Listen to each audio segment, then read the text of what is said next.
Astaghfirullah. Bismillahirrahmanirrahim. Assalamualaikum warahmatullahi wabarakatuh. Alhamdulillah wassalatu wassalamu ala Rasulillah wa ala alihi wa sahbihi wa mawalah wa la hawla wa la quwata illa billahi wa ba'du. Alhamdulillah, segala puja dan puji hanya milik Allah subhanahu wa ta'ala. Salawat dan juga salam kita hadiahkan kepada Rasul kita Nabi besar Muhammad sallallahu alaihi wa ala alihi wasallam. Hadirin dan hadirat yang dimuliakan Allah subhanahu wa ta'ala, tema di malam hari ini masih seputar bulan Muharram. Di mana kenapa bulan itu disebut bulan Muharram? Jadi rahasia penamaan dari kalimat Muharram inilah yang kita akan bahas di malam hari ini. Hadirin dan hadirat yang dimuliakan Allah subhanahu wa ta'ala, kita tahu bahwa bulan Muharram adalah satu di antara 4 bulan hurum. Dimulai daripada Dzulqa'dah, kemudian Dzulhijjah, kemudian Muharram, dan juga bulan Rajab. Itulah yang disebut dengan Ashhur al-Hurum, bulan-bulan hurum. Dan itu sebagaimana diisyaratkan dalam surah At-Taubah 36, di mana Allah subhanahu wa ta'ala mengatakan minha arba'atun hurum. Dari 12 bulan itu ada 4 bulan yang disebut dengan bulan-bulan hurum. Maksudnya bulan-bulan mulia. Lah di antara 4 bulan yang dikategorikan sebagai bulan-bulan hurum atau bulan-bulan mulia, lah salah satunya adalah bulan Muharram, bulan yang sekarang kita berada dalamnya. Lalu kenapa bulan itu disebut Muharram? Apa arti Muharram itu? Muharram itu artinya yang diharamkan. Dia adalah ismul maf'ul, isim maf'ul dalam ilmu saraf. Jadi Muharram itu artinya yang diharamkan. Lalu apa yang diharamkan? Mengacu kepada surah At-Taubah yang menjelaskan tentang bulan-bulan hurum, di mana di ujung ayat Allah subhanahu wa ta'ala mengatakan fala tadlimu fihinna anfusakum, janganlah kalian berlaku zalim di bulan-bulan hurum itu.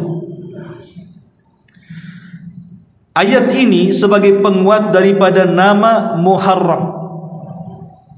Jadi yang diharamkan di bulan Muharram itu adalah perbuatan zalim. Jadi kenapa bulan ini disebut bulan Muharram, bulan yang diharamkan? Maksudnya diharamkan dari kezaliman. Sebagaimana surah At-Taubah 36 tadi, fala tadlimu fihinna anfusakum, jangan kalian berlaku zalim, terutama di bulan Muharram. Kenapa demikian? Ahli tafsir mengatakan kezaliman itu sebenarnya di mana bulan pun diharamkan, bukan hanya Muharram saja. Dalam 1 tahun dari 12 bulan itu berlaku zalim di mana bulan pun tetap haram hukumnya. Tetapi semakin menguat keharamannya jika kezaliman itu dilakukan di bulan Muharram, karena sesuai dengan namanya Muharram, diharamkan, tidak boleh berlaku zalim. Makanya ulama tafsir mengatakan siapapun yang melakukan kezaliman di bulan Muharram, maka dosanya akan dilipat gandakan dibandingkan melakukan kezaliman di bulan-bulan yang lainnya. Ma'asyiral muslimin yang dimuliakan Allah Subhanahu wa taala, inilah yang kita akan bahas seputar kezaliman. Bicara tentang zalim, kita tahu bahwa zalim itu terbagi menjadi tiga. Ulama mengatakan az-zulmu ala thalathati anwa'i. Zalim itu terbagi menjadi tiga macam. Berkata Imam Hasan Al-Basri rahimahullahu ta'ala, ketika beliau mengatakan zalim terbagi menjadi tiga macam. Yang pertama kata beliau, zulmun la yughfar, wa zulmun yughfar, wa zulmun la yutrak. Kezaliman yang tidak akan pernah diampuni selamanya, kezaliman yang masih ada harapan ampunan, dan kezaliman yang tidak akan ditinggalkan. Adapun kezaliman yang tidak akan diampuni, ma'ruf, adalah kesyirikan. Syirik adalah sezalim-zalimnya kezaliman, dan kezaliman jenis ini tidak akan diampuni selamanya. Makanya Luqmanul Hakim mengatakan kepada anaknya dalam surah Luqman ayat 13 itu, ya bunayya la tusyrik billahi inna syirka la zulmun azim. Wahai putraku, janganlah kalian menyekutukan Allah Subhanahu wa ta'ala, karena sesungguhnya kesyirikan itu adalah kezaliman yang sangat besar.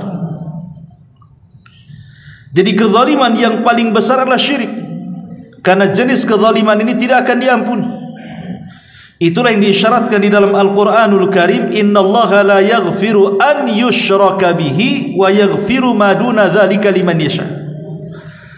Allah tidak akan mengampuni dosa-dosa orang yang menyekutukannya, dan Allah hanya mengampuni dosa selain daripada itu. Maka di bulan Muharram ini jangan sekali-kali mempraktekkan kesyirikan. Seperti apa contohnya? Seperti yang dilakukan oleh sebagian orang di bulan Muharram, yang meyakini bahwa bulan Muharram itu bulan sial. Ada keyakinan sebagian masyarakat Indonesia ini yang masih meyakini bahwa bulan Muharram itu bulan yang membawa malapetaka. Jadi kalau seandainya mereka hendak membangun rumah di bulan Muharram, tidak jadi, karena takut rumahnya tidak kuat pondasinya kemudian roboh. Kalau mau menanam modal dan tahu mereka berada di bulan Muharram, tidak jadi, takut usahanya bangkrut. Kalau di antara mereka ada yang mau nikah di bulan Muharram, tidak jadi, takut tidak lenggang rumah tangganya, dan begitu seterusnya.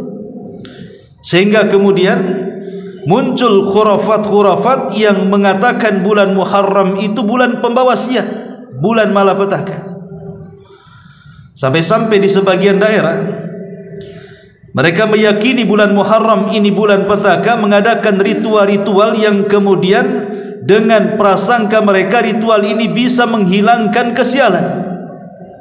Contoh umpamanya, ma'ruf, antum bisa dilihat di YouTube atau di koran-koran, apabila di bulan Syura atau Muharram itu daerah Jawa Tengah, mereka mengeluarkan kerbau bule, kemudian diarak. Diyakini oleh masyarakat bahwa kerbau itu penuh dengan berkah, membawa kesialan. Kalau seandainya dilakukan oleh orang-orang di luar daripada Islam, lakum dinukum waliyadin, kita tidak akan komentar, karena agama kita memiliki keyakinan sendiri, agama di luar daripada Islam memiliki keyakinan sendiri, lakum dinukum waliyadin. Tapi masalahnya ada sebagian yang ikut tradisi ini, agama mereka mengatasnamakan Islam, KTP mereka Muslim. Lah ini yang jadi masalah. Lah kalau seandainya kemudian mereka meyakini bahwa ada kebo bule yang memiliki karamah, barakah dan begitu seterusnya, maka ini kesyirikan yang nyata. Dan anehnya selalu terjadi di bulan Muharram. Padahal di bulan Muharram ini sesuai dengan namanya diharamkan. Apa yang diharamkan? Kezaliman. Dan tidak ada yang lebih besar kezaliman melebihi kesyirikan. Ini yang pertama. Kemudian yang kedua, zulmun la yughfar. Zulmun yughfar. Kezaliman yang bisa diampuni oleh Allah Subhanahu wa taala. Maksudnya adalah zulmul insani li nafsi. Kezaliman seorang hamba terhadap dirinya sendiri. Dengan cara apa? Birtikabil ma'asi wal atham, di mana badannya digunakan untuk melakukan kemaksiatan dan dosa, dan mereka pun tidak takut kepada Allah Subhanahu wa taala dengan melakukan kemaksiatan-kemaksiatan. Jadi kezaliman yang kedua ini lebih rendah dibandingkan kezaliman yang pertama. Karena kezaliman yang pertama ini tidak akan diampuni kalau dia mati dalam kondisi membawa kesyirikan. Tetapi kezaliman yang kedua ini masih diampuni selama dosa-dosanya di bawah kesyirikan. Seperti umpamanya dia minum khamar, dia mabok, dia berjudi dan begitu seterusnya. Masih ada kemungkinan diampuni dosanya selama kebaikannya lebih banyak dibandingkan dosanya. Tetapi ada kezaliman yang paling bahaya yang disebut dengan zulmun la yutrak. Kezaliman yang tidak akan pernah ditinggalkan Allah Subhanahu wa taala. Kenapa demikian tidak ditinggalkan oleh Allah Azza wa Jalla kezaliman jenis ini? Karena kezaliman jenis ini adalah zulmul insani li akhihil insan. Kezaliman manusia kepada manusia yang lainnya. Kezaliman kepada sesamanya. Seperti umpamanya mencaci, memaki, menghina, menggibah, memukul, menumpahkan darah, mencuri dan begitu seterusnya. Dosa-dosa yang berkaitan dengan manusia yang lainnya, ini yang disebut dengan zulmun la yutrak, kezaliman yang tidak mungkin ditinggalkan Allah. Walaupun para pelakunya sudah bertobat, tapi kalau orang yang dizaliminya tidak ikhlas, maka Allah tidak akan meninggalkan kezalimannya, tetap dikisos pada hari kiamat. Inilah kezaliman yang ketiga. Maka di bulan Muharram ini jauhi tiga kezaliman ini. Tetapi umumnya di masyarakat, kalau disebut zalim, itu adalah kezaliman kepada sesama. Disebut kalimat zalim saja, umumnya langsung terbesit dalam otak kita, maksudnya orang berbuat zalim kepada orang lain. Inilah yang kita akan bahas sedikit. Kenapa manusia bisa melakukan kezaliman? Apa penyebabnya? Apa bahayanya? Bagaimana cara mengobatinya? Yang pertama, bicara soal kenapa manusia bisa melakukan kezaliman. Mengapa saya, Anda atau siapapun bisa tergerak untuk berlaku zalim? Yang pertama, dha'ful khawfi minallah. Karena lemahnya perasaan takut kita kepada Allah. Orang kalau lemah takutnya kepada Allah Subhanahu wa taala, dipastikan dia mudah melakukan kezaliman.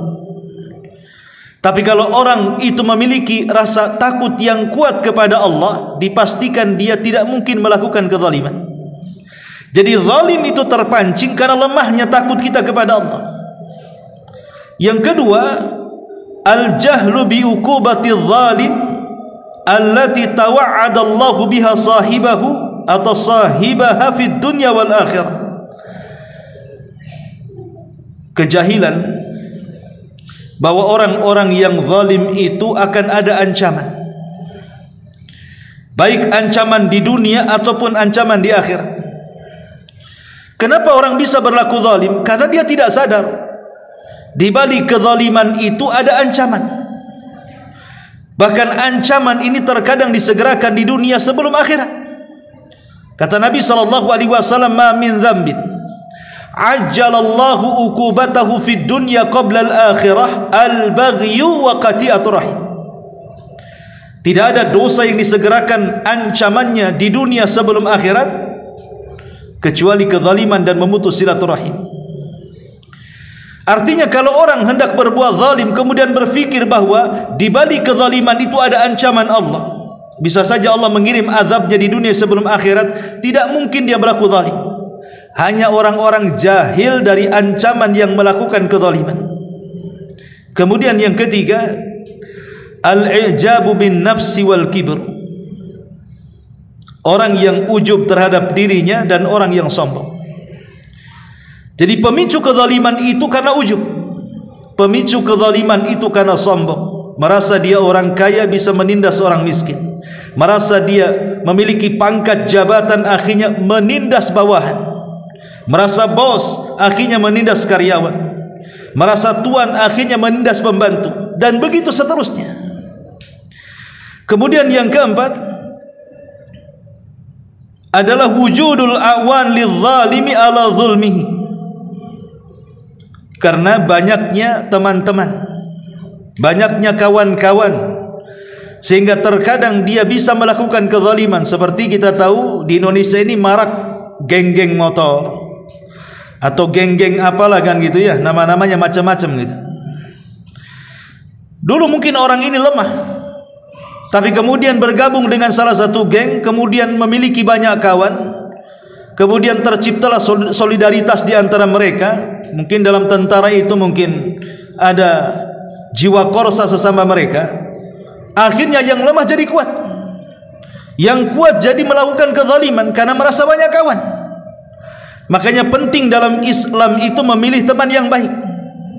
Kata Nabi SAW, al-mar'u ala dini khalili. Seseorang itu tergantung pada agama kawannya. Kalau kawannya baik, ya baik. Kalau kawannya tidak baik, maka dia bisa berlaku zalim kepada orang lain. Kemudian yang kelima, al-amnu atau ghiyabul amri bil ma'rufi wan nahyi anil munkar. Tidak adanya orang-orang yang menyerukan kepada kebaikan dan hilangnya orang-orang yang melarang dari kemungkaran. Kalau kebaikan tidak diseru, kalau kemungkaran tidak dihentikan, maka kezaliman itu akan merajalela di mana-mana. Jadi kalau seandainya kemungkaran dibiarkan saja, maka lambat laun kezaliman itu akan merajalela, karena merasa bahwa kalau dia melakukan kezaliman tidak ada yang menghentikannya. Ini yang kelima. Yang keenam, su'ul khuluqi, buruknya akhlak, pendidikan yang buruk. Ketika buruknya akhlak dipastikan dia berlaku zalim. Makanya penting mendidik anak itu dengan akhlak yang baik. Betapa banyak anak-anak yang zalim kepada orang tuanya, zalim kepada saudaranya, zalim kepada kawannya, itu karena pendidikan akhlak yang kurang baik. Makanya harus pendidikan akhlak itu nomor satu harusnya di sekolah-sekolah kita ini, supaya tidak ada pembulian dan begitu seterusnya. Kemudian yang selanjutnya adalah dha'ful iman, karena lemahnya iman. Ingat, iman itu yang mendorong manusia untuk melakukan kebaikan. Kalau iman sudah menghujam dalam setiap dada seorang muslim, maka dia akan menggerakkan badannya untuk melakukan amal saleh dan akan menjauhi kemaksiatan. Karena meningkatnya iman itu dikarenakan ketaatan, sebagaimana melemahnya iman itu dikarenakan kemaksiatan. Maka orang-orang yang kuat imannya dipastikan dia akan sedikit melakukan kezaliman, bahkan tidak akan pernah melakukan kezaliman. Kemudian musahabatul zalimin, berkawan dengan orang-orang yang berlaku zalim. Mungkin kawannya tidak banyak, 1-2 orang, tapi kawannya ini memang orang zalim. Akhirnya kita pun menjadi orang zalim, terseret dengan kawan kita. Istilah orang Arab itu as-sahibus sahib, kawan itu narik.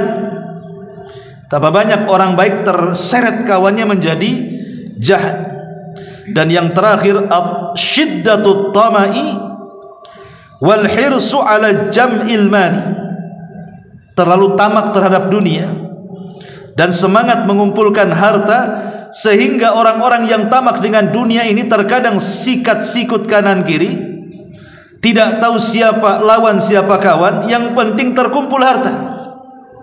Nah, ini bahaya. Orang yang sudah terpikir dalam hatinya hanya dunia dan dunia, maka sudah tidak ada kenal siapapun. Bahasanya uang itu tidak kenal saudara, uang itu tidak kenal orang tua, uang itu tidak kenal anak-anak, uang itu tidak kenal teman. Betapa banyak kemudian anak durhaka kepada orang tua gara-gara dunia. Saudara bertengkar dengan saudara yang lain gara-gara uang, gara-gara waris dan yang semacamnya. Maka inilah di antara sebab-sebab kenapa kezaliman itu muncul. Kemudian yang kedua, tentang bahaya kezaliman. Pertama, kezaliman itu masrufun anil hidayah. Ingat, kezaliman itu sebab kita dipalingkan dari hidayah. Allah mengatakan dalam surah Al-Maidah 51, innallaha la yahdil qaumadz zalimin. Sesungguhnya Allah tidak mungkin memberikan hidayah kepada orang-orang zalim. Lihat bagaimana Allah mengatakan Allah tidak akan memberikan hidayah kepada orang zalim, menunjukkan bahwa orang-orang yang zalim dijauhkan dari hidayah. Yang kedua, orang zalim itu la yuflihu abada, tidak mungkin diberikan kesuksesan selamanya. Allah mengatakan dalam surah Al-An'am 21, innahu la yuflihu zalimun, orang-orang zalim itu tidak akan pernah sukses selamanya. Kemudian yang ketiga, az-zalim alaihi la'natu minallah, orang zalim itu dipastikan dilaknat langsung oleh Allah Subhanahu wa taala. Allah mengatakan dalam surah Ghafir 52, yauma la yanfa'u zalimina ma'dziratuhum walahumul la'nah walahum su'ud dar. Pada hari orang-orang zalim di hadapan Allah tidak bermanfaat alasan mereka, dan mereka mendapatkan laknat, dan bagi mereka seburuk-buruk tempat tinggal. Lihat bagaimana Allah mengatakan walahumul la'nah, mereka mendapatkan laknat Allah Subhanahu wa taala. Jadi orang-orang yang berlaku zalim tidak lepas daripada laknat Allah Subhanahu wa taala. Makna laknat dijauhkan daripada rahmat, dan didekatkan dengan azab. Kemudian yang keempat, az-zalim yuhram minas syafa'ah, orang yang zalim akan diharamkan dari syafaat. Disebutkan dalam surah Ghafir ayat 18, wa ma lidz-zalimina min hamimin wala syafi'in yuta', dan tidaklah bagi orang-orang zalim kelak pada hari kiamat mendapatkan kawan setia, begitu juga orang yang akan memberikan syafaat yang ditaati. Lihat bagaimana ayat ini Allah Subhanahu wa taala mengatakan bahwa orang zalim akan dijauhkan dari syafaat, padahal di akhirat itu salah satu yang menolong kita adalah syafaat. Inilah yang paling banyak menolong manusia sehingga tidak dimasukkan ke dalam neraka, ataupun orang yang masuk neraka kemudian diselamatkan dari neraka dan dimasukkan ke dalam sorga, itu kebanyakan karena syafaat. Baru setelah itu adanya rahmat Allah Subhanahu wa taala. Lah orang-orang yang zalim akan diharamkan dari syafaat. Kemudian yang kelima, tusibuhu da'watul mazlum wala tuhnituhu wala tuhtinuhu wala tuhtiuhu. Orang yang zalim itu tidak akan selamat dari doa-doa orang-orang yang pernah dizaliminya. Dahulu ada seorang gubernur Madinah namanya Al-Burmuki. Al-Burmuki ketika menjabat seorang gubernur Madinah di zaman Harun Ar-Rasyid sangat dimuliakan, sangat dihormati dan diagungkan. Entah kenapa Al-Burmuki ini tersandung kasus, kemudian ditangkap oleh Harun Ar-Rasyid bersama keluarganya dan dimasukkan ke dalam penjara. Maka Khalid Al-Burmuki anak daripada Al-Burmuki ini, dia ngomong kepada ayahnya di penjara, wahai ayahku, dulu selama kita berada di luar penjara, manusia menghargai kita, menghormati kita, kekayaan di mana-mana. Setelah kemuliaan yang berlalu, kita sekarang berada di penjara dan mendapatkan kehinaan. Ada apa sebenarnya? Maka Al-Burmuki mengatakan, boleh jadi ini doa orang-orang yang pernah dizalimi kita semasa kita berkuasa. Lihat bagaimana jawaban Al-Burmuki ini. Boleh jadi ini adalah doa-doa orang-orang yang pernah kita zalimi selama kita berkuasa. Allah kabulkan doa-doa mereka. Lihat bagaimana para penguasa di negeri-negeri yang ketika mereka lengser dari kekuasaannya, hidup mereka tidak tenang.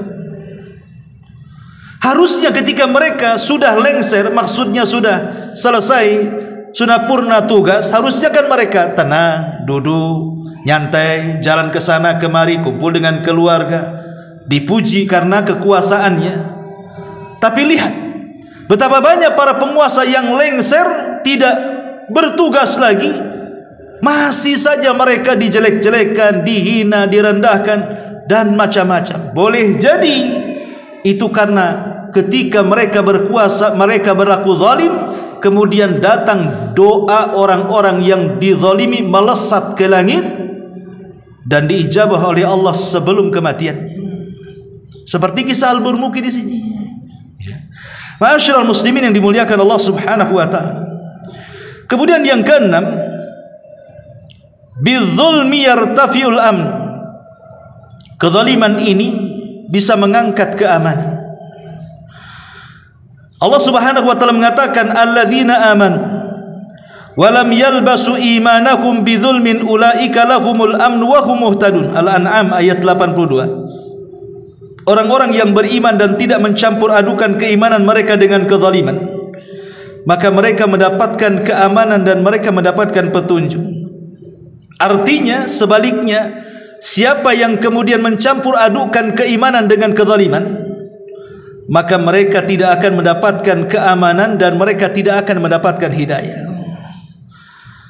Ketika sebuah negeri sudah tidak aman lagi karena di dalamnya banyak kezaliman, karena syarat keamanan itu adalah hilangnya kezaliman. Makanya kalau kita lihat tentang hadis-hadis di akhir zaman, kenapa orang-orang Nasrani di akhir zaman itu jumlah mereka lebih besar dibandingkan jumlah kaum muslimin? Kenapa orang-orang Nasrani, kata Nabi SAW dalam hadis Amr ibn As, Abdullah ibn Amr bin As itu, di akhir zaman jumlah mereka jauh lebih banyak dibandingkan jumlah kaum muslimin. Kata Amr ibn As, karena ada 5 perkara yang menjadikan kenapa kaum Nasrani jumlah mereka lebih banyak mendominasi dibandingkan jumlah kaum muslimin di akhir zaman. Salah satunya, kata Amr ibn As, karena mereka tidak menyukai para pemimpin zalim. Karena salah satunya, orang-orang Nasrani itu tidak suka dengan para pemimpin yang zalim. Lah kalau seandainya orang-orang Nasrani saja mereka tidak suka dengan pemimpin zalim, harusnya kita kaum muslimin lebih benci dengan mereka, karena kezaliman itu membawa kekacauan dan menghilangkan keamanan. Kemudian yang nomor 7, az-zulmu sababun lil bala wal iqab. Kezaliman itu sebab mendatangkan bencana dan juga iqab dari Allah Subhanahu wa taala. Dalam surah Al-Hajj 45 Allah mengatakan, faka'ayyin min qaryatin ahlaknaha wa hiya zalimatun fahiya khawiyatun ala urushiha. Berapa banyak negeri-negeri yang telah kami hancurkan karena kezalimannya.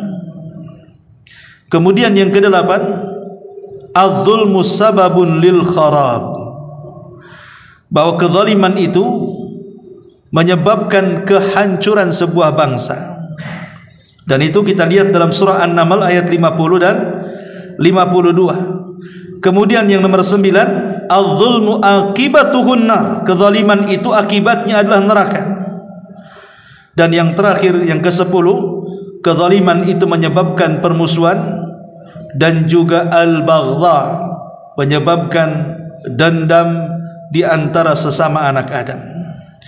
Ma'asyiral muslimin yang dimuliakan Allah Azza wa Jalla, ini di antara bahaya. Dan pembahasan yang terakhir tentang sebab-sebab yang bisa meninggalkan seseorang dari kezaliman. Atau sebelumnya, kezaliman ini muncul karena 3 faktor. Pertama syaitan, yang kedua hawa nafsu, yang ketiga teman yang buruk. Ini yang mendominasi kenapa kezaliman ini muncul. Pertama karena setan. Setanlah yang memberikan waswas supaya kita berlaku zalim. Yang kedua hawa nafsu kita. Dan yang ketiga teman yang tidak baik. Adapun sebab-sebab yang bisa meninggalkan kezaliman, yang pertama, ingat bahwa Allah Subhanahu wa taala adalah zat yang tidak suka dengan kezaliman. Maka kalau Allah tidak suka dengan kezaliman, maka kita pun jangan pernah menyukai kezaliman. Makanya Allah menyebutkan dalam hadis qudsi itu, inni haramtu zulma ala nafsi, ku haramkan kezaliman kepada kalian. Kenapa demikian Allah mengharamkan kepada dirinya kezaliman? Karena Allah tidak suka dengan kezaliman. Allah itu suka dengan keadilan. Lihat ketika Nabi SAW mengatakan bahwa doa-doa orang yang terzalimi itu akan melesat sampai ke awan. Bahkan kalau yang dizalimi sekalipun orang kafir, kemudian orang kafir meminta agar orang-orang yang zalim dibalas, pasti Allah membalasnya. Bukan karena kekafirannya, tapi Allah tidak suka dengan kezaliman dan Allah cinta dengan keadilan. Maka dari sini ingat bahwa Allah tidak suka dengan kezaliman. Maka sebagai hambanya jangan suka dengan kezaliman. Yang kedua, melihat tentang akibat orang-orang yang zalim dari zaman ke zaman. Bagaimana kaum Ad dihancurkan, kaum Tsamud dihancurkan, kaum Madian dihancurkan, kaum Lut, kaum Sodom dihancurkan, kemudian kaum-kaum para nabi yang lainnya. Itu tidak lain karena kezalimannya. Bahkan Nabi SAW pernah mengatakan kepada orang-orang Ansar, ya ma'syarul Ansar, wahai orang-orang Ansar. Nabi mengatakan kepada orang Muhajirin, ya ma'syarul Muhajirin, khamsun idza tulitum bihinna wa a'udzu billahi an tudrikuhun. 5 perkara kalau sampai menimpa kalian, aku berlindung kepada Allah, kata Nabi, jangan sampai kalian tertimpa 5 perkara ini. Lah salah satunya Rasul mengatakan apa? Malam yang kusul mikyala wal mizan. Tidaklah sebuah kaum mereka mengurang-urang takaran dan timbangan. Dan ini kezaliman. Kalau pedagang mengurangi takaran, mengurangi timbangan, mengurangi meteran, zalim apa tidak? Zalim. Bagaimana kalau pembeli ini adalah anak yatim? Berarti dia zalim kepada anak yatim. Bagaimana kalau yang pembeli ini fakir miskin? Berarti zalim kepada fakir miskin. Bagaimana kalau yang membeli ini orang-orang yang mereka susah hidupnya? Tiba-tiba kita curangi dengan takarannya dikurangi, meterannya dikurangi, timbangannya dikurangi. Zalim apa tidak? Zalim. Lihat bagaimana Allah Subhanahu wa taala akan menimpakan 3 hukuman dengan mengatakan illa ukhidu bis-sinin. Illa ukhidu bis-sinin wa jawri sultani alaihim wa syiddatul maunati ilaihim. Pertama, Allah Subhanahu wa taala akan kirimkan paceklik, susah hujan, kalaupun hujan tidak menyuburkan. Yang kedua, Allah kirimkan penguasa-penguasa zalim. Yang ketiga, Allah sulitkan ekonominya. Lihat bagaimana satu dosa Allah akan kirim 3 hukuman. Dosanya 1, ngurang-ngurang takaran, ngurang-ngurang timbangan, ngurang-ngurang meteran, alias curang dalam dagang. Tapi hukumannya 3. Pertama, hukumannya akan disulitkan ekonominya. Yang kedua, akan dipaceklikan negerinya. Kalaupun hujan tidak akan menyuburkan negerinya. Dan yang ketiga, Allah kirim penguasa-penguasa zalim yang mengambil hak rakyatnya, sementara rakyat tidak bisa mengambil haknya. Dan 3-tiganya terjadi di negeri kita. Lihat dampak kezaliman. Harusnya paham kenapa susah ekonomi, kenapa susah kita ini mencari penghasilan, penghidupan dan begitu seterusnya. Kemudian pemimpin kita yang zalim sekali. mengambil hak rakyatnya, sementara hak-hak kita tidak dipenuhi, boleh jadi karena kezaliman. Maka ingat bahwa setiap kezaliman itu ada akibatnya. Tengok akibatnya. Kemudian yang ketiga, adamul ya'si min rahmatillah. Jangan putus asa dari rahmat Allah Subhanahu wa ta'ala. Kemudian yang keempat, istihdharu mashhadi faslil qadha yaumil qiyamah. Ingat pada hari kiamat, kalau orang-orang yang dizalimi tidak mendapatkan keadilan terhadap orang-orang yang pernah menzaliminya di dunia, di akhirat ada faslul qadha, ada kisos pada hari kiamat. Orang yang pernah mengambil harta akan dikisos, orang yang pernah menggibah akan dikisos, orang yang pernah membunuh akan dikisos, orang yang pernah menghina, merendahkan, melaknat dan begitu seterusnya, semua ada kisosnya. Ingat pada hari itu bahwa kita akan dihadapkan dengan orang-orang yang pernah kita zalimi, dan kita takut kita menjadi orang yang bangkrut pahala dan menanggung dosa manusia. Kemudian yang kelima, az-zikr wal istighfar, perbanyak zikir dan juga istighfar. Dan yang terakhir, kaffun nafsi anil zulmi, berusaha mencegah diri dari kezaliman. Berusaha mencegah diri dari kezaliman artinya menjaga lisan, menjaga kemaluan, menjaga sikap. Bukankah Rasul yang mengatakan al-muslimu man salimal muslimuna min lisanihi wa yadi. Seorang muslim adalah orang yang muslim lainnya selamat dari lisan dan juga tangan. Inilah di antara sebab-sebab yang bisa meninggalkan kezaliman dan mengobatinya. Wallahu a'lam bishawab. Mudah-mudahan ada manfaatnya. Maka di bulan Muharram ini jauhi kezaliman. Sekecil apapun kezaliman tetap akan dilipat gandakan dosanya sesuai dengan namanya Muharram, artinya diharamkan.